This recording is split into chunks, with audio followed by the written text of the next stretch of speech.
Today is Sunday, the 24th of May 2020. This weekend, it's a long weekend, both in the US and in most of the European countries.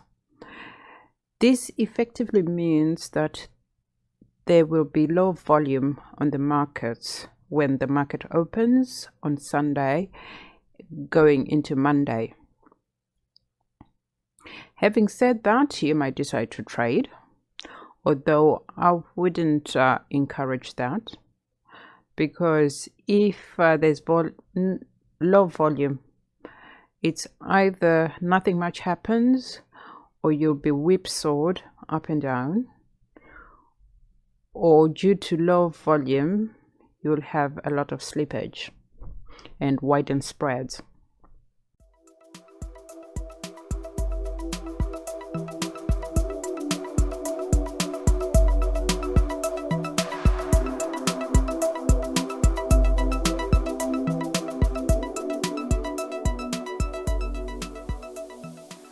The ES has been trading in a range since the 19th of May.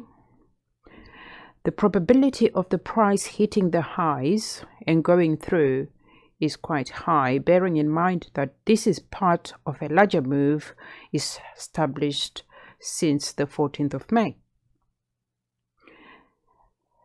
Therefore, I'm expecting the range to be an accumulation for a move higher, barring any unexpected news or geopolitical events.